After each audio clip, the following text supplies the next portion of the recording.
ఈరోజు చికెన్ టమాటా కూర వండుతున్నాను. కావాల్సింది చికెన్, దీనికి టమాటా రసం పట్టించేసాను. మసాలాలోనే 3 టమాటాలు వేసి మసాలాతో పాటు చికెన్కి పట్టించాను. ముందుగా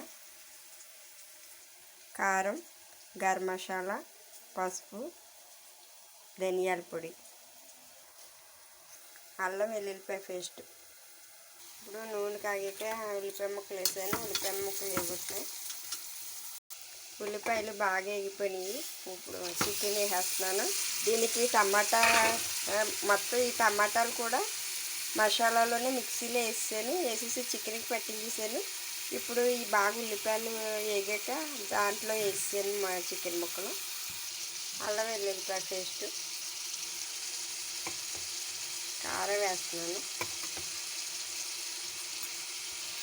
పసుపు,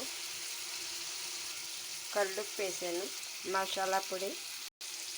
ఇలా చికెన్లో టమాటా వేయడం వల్ల కూర చాలా టేస్ట్ఫుల్గా ఉంటుంది.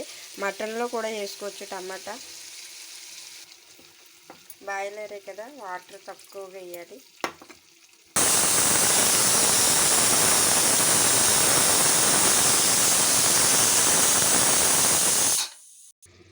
విజిల్స్ ఆవిరైపోయింది. మూత తీసి చూద్దాం. టమాటా చికెన్ కర్రీ చూసారా ఎంత బాగా వచ్చిందో. 2 విజిల్స్ వచ్చిన వలన ముక్కలు బాగున్నాయి, బాగా మెత్తగా ఉడికినాయి. ఎక్కువ విజిల్స్ రాకూడదు, 2 విజిల్స్ రావాలి. టమాటా ముక్కలు వేసిన వలన మనకు కనిపించు టమాటా ముక్కలు వేసినట్టు. టమాటా చికెన్ చాలా బాగుంటుంది. టమాటా మటన్ కూడా వండుకోవచ్చు.